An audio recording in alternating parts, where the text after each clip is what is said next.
morning, dear children. How are you all? Let me ask you a question. What kind of a classroom do you like? Whether you like to sit among your friends and enjoy a class, or do you like to sit comfortably at your room and enjoy the video lessons?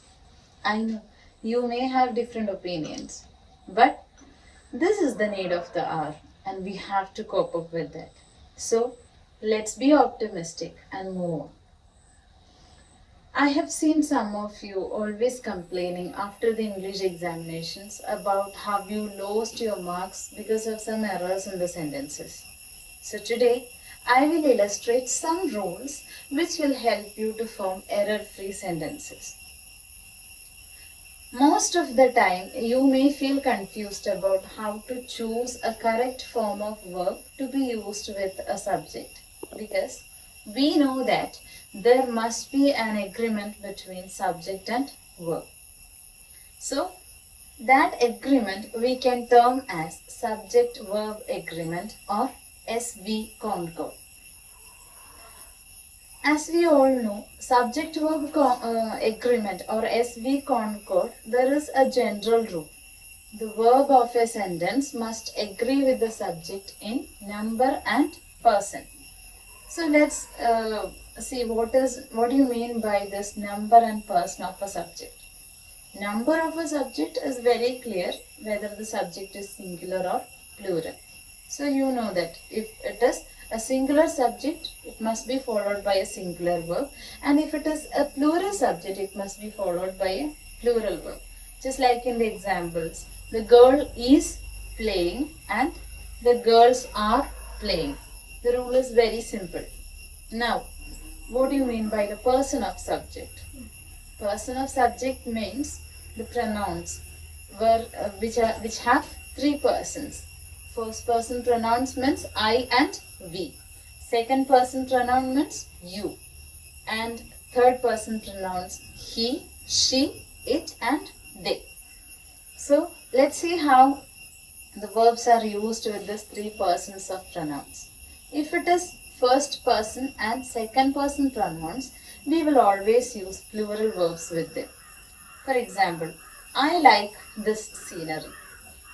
Here, I is singular, even then we use a plural verb along with that, like. And if when you change I as we, then also the sentence remains the same. We like this scenery. And if you change it as second person, then also sentence is unchanged. You like this scenery. But if it is third person singular, that means either he, she or it, then you will have to change like as likes to make it singular. So he likes the scenery. Again, if you change, it is she likes the scenery. But if you change the pronoun as they, which is a plural, then it is they like the scenery. So there you have to choose the verb as like. So generally you can come to a conclusion. When the base form of the verb is used, all the base forms of verbs are plural. But when you add s or es along with the verb, it becomes singular. Now let's see some exceptional rules in the case of subject-verb agreement. For example, honesty dash the best policy. As you know, it's a famous proverb. What will you use after honesty? And it's very familiar. Honesty is the best policy. And if I go for another sentence, fear begins to haunt him. Fear. And along with fear, we use a singular verb, begins. So from that, we can generalize the rule as if the uncountable noun is used as a subject of a sentence, the verb is always singular. So remember it as our first rule. Now, sometimes we may feel confused which is the subject, like in the sentence, the chairs which I bought yesterday. In that, which one is the subject? It's a long phrase or you can say it is a close. So here you have to find out which is the most important word in that. And you can see that it is chairs. So how will you fill the sentence? The chairs which I bought yesterday are very costly, because the subject is, the main word of that long clause is chairs. The clause is all about chairs. So which is a plural one. So you have to choose a plural verb. Let me tell you another example. The woman whom I met yesterday dash my friend's sister. So the woman whom I met in the market or met yesterday is a long clause, and you have to identify which is the main word there. And as we can understand from its meaning, the sentence is all about a woman. So the subject should be, subject is singular, so verb must be singular. So you can complete the sentence as, the woman whom I met in the market was my friend's sister. So that is our second rule. When a clause or a group of words is used as the subject, verb should agree with the head word, which is the main word. Now, another one. 10,000 rupees. Dash not a small sum. How will you fill it? 10,000 rupees. You may feel that it is plural, but distance, weight, or amount of money, along with all such phrases, we have to use a singular verb. So 10,000 rupees is not a small sum. Then if it is kilometers, 3 kilometers, whether it is or are. Kilometers, you may feel that it is plural, but 3 kilometers, since it is correctly numbered, you have to use a singular verb. So 3 kilometers is a small distance. So that is our third rule. The words which denotes distance, weight, or height, or amount of money, such words has to be considered as singular. So should go with a singular verb. Now, if this is the sentence, one of my friends dash gone to Canada, and in bracket you are given has and have. Which one will you choose? As it is very clear in the sentence, it's one of my friends. Only one is there. So it should be a singular verb. So you have to choose has. So the sentence will be, one of my friends has gone to Canada. Now, if it is every one of, the sentence starts with every one of. Every one of the managers dash applied for leave today. In bracket again, has and have is given. Which one will you choose? Everyone. Even though it denotes more than one person, you have to consider it as a single unit. So it should be followed by a singular verb. Like that, neither of the boxers. There also you have to choose a singular verb. Neither of the boxers dash able to score a decisive victory. And in bracket you are given was or were. So there also you have to choose a singular verb. So we have to write was. Neither of the boxers was able to score a decisive victory. So from these three examples, you can come to a conclusion. One of, each of, every one of, or neither of. If the sentence starts with these phrases, it should be followed by a noun which is plural. One of my friends, every one of the managers, then neither of the boxers. Like that, it should be followed by a plural noun, but verb should be singular. Okay, so that is our fourth rule. Now, let's see the sentence. Tobacco and alcohol dash injurious to health. You may have seen these warnings while watching movie and all. So which kind of a verb is used, whether it is singular or plural? Tobacco and alcohol. It's very simple. Two things, two nouns are joined by the conjunction and, so it should be followed by a verb which is plural. So tobacco and alcohol are injurious to health. Now, oil and water, not mix, we know that. And in bracket we are given do or does. Which one will you choose? Oil and water. Two nouns are there. Again, joined by the conjunction and.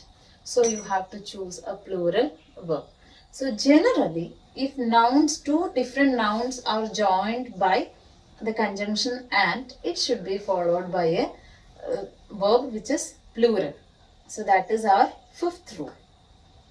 Now, rule number 6. The same way, sometimes you can see, as I have told you before, two nouns joined by and will be followed by a plural verb. But what about this sentence? Bread and butter, dash what the poor want. In bracket you are given is and are. Which one will you write? Bread and butter. As per the previous rule, rule number 5, we have to write a plural verb. But in this case, there is a slight difference because bread and butter together denotes a single idea. Bread and butter means food. So, two nouns will be joined by and, but if it denotes one single idea, then it has to be followed by a singular verb. So, bread and butter is what the poor want. Are you getting me? Now, let's see another example. Age and experience.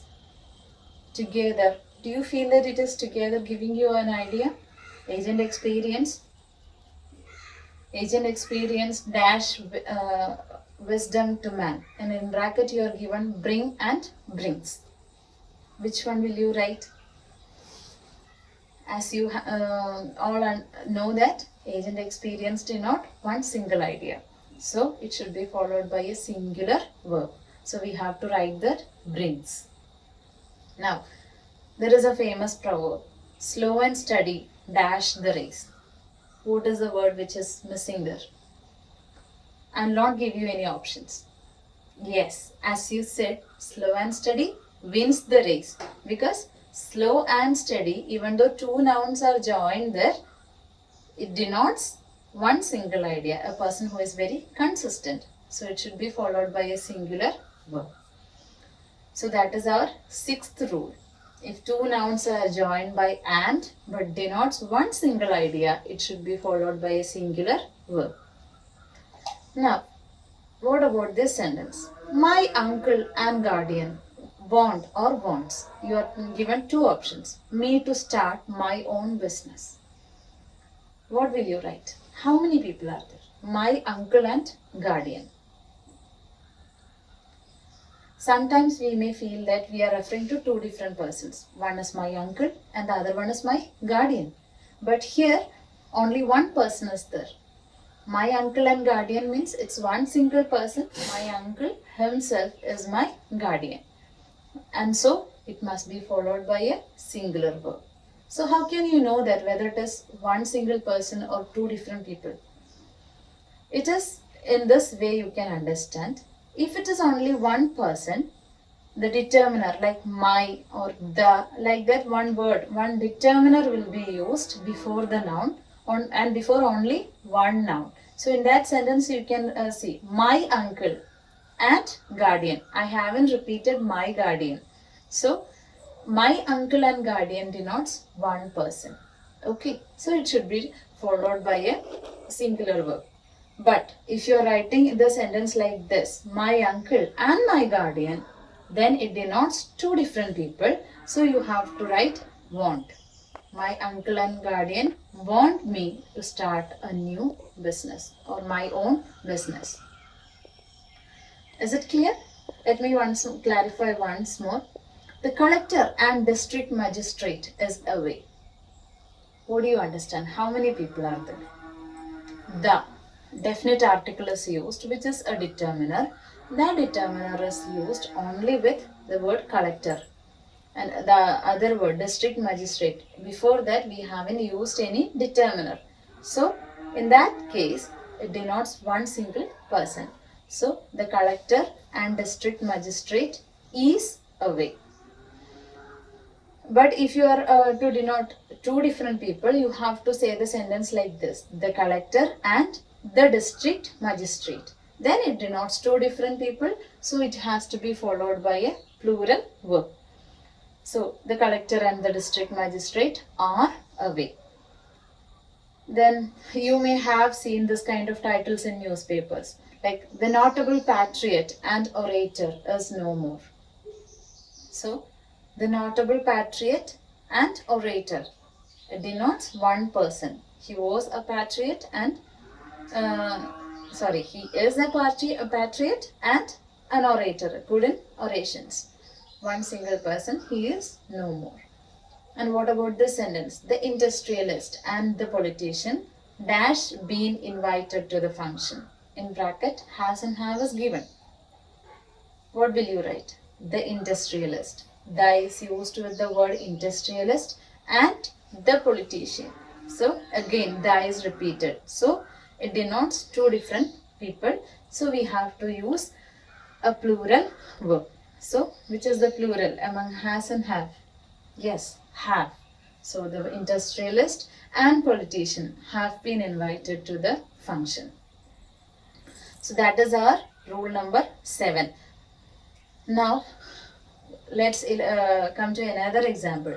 Neither Raju or Sheila dash come first in the race. Again in bracket, has and have is given. Which one will you write? Neither Raju nor Sheila. Again, neither nor is a negative conjunction. So it denotes a singular. It has to be considered as singular. So you have to use a singular verb. So the sentence can be filled like this. Neither Raju nor Sheila has come first in the race. Now, no scholarship or reward. Was or were. Both the words are given there. You can choose. Given to the students who stood first in the examination. Which one will you write? No scholarship or reward.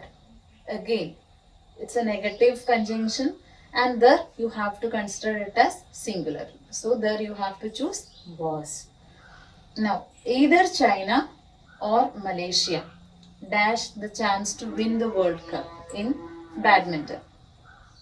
Either China or Malaysia. So only one will be considered. Again, it denotes a singular subject.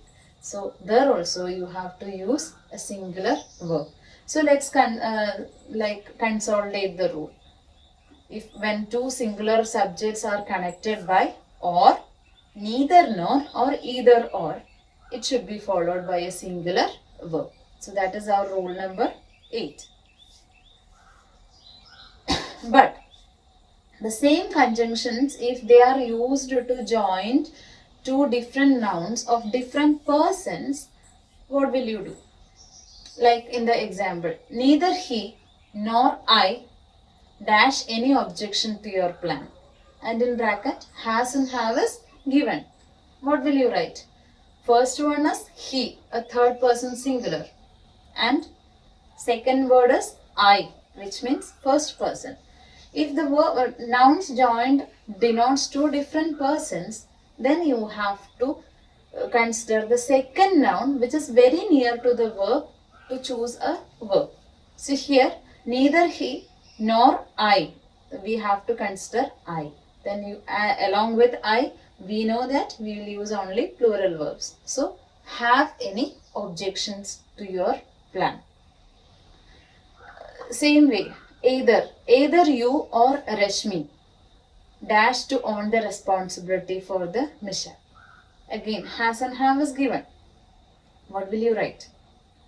Either you is the one pronoun which is second person, but along with that the next noun is Rashmi, name of a girl.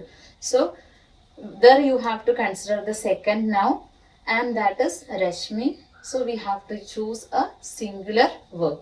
So either you or Rashmi has to own the responsibility for the mission. So that is our rule number 9. When you join the nouns with either or neither nor, which belongs to two different person, you have to consider the noun which is very near to the verb. Now let's see, we are coming to the end of the list of rules. Let's see. Sohan as well as his brother dash come. What will you write? Sohan as well as his brother. When you consider the meaning, you may feel that it is plural, isn't it? But when you join a sentence with as well as, nouns with as well as or in addition to, etc., you have to use a singular verb. So, Sohan as well as his brother has come. Like that. My father, in addition to our neighbor, has gone for a walk. Here also, we are considering the first noun, my father. It's singular. So, you have to use a singular verb. And when you join sentences with except also, everyone except Satish was present. So, there also the verb must be singular. So, that's our last rule. When singular subjects are joined by as well as, in addition to or except, then you have to use a singular verb. So these are the 10 important rules which you have to keep in your mind while framing sentences, especially when you use conjunctions. So hope it is very clear for you. Now let's move on to the part of exercise. There you can create your own sentences with these conjunctions. And then first you frame some sentences which are very correct in the structure. Then using the same sentences you make questions. Those questions you have to make some errors. And we can share those questions among our friends and get it corrected. Let's see how many of us will score better. Okay, thank you.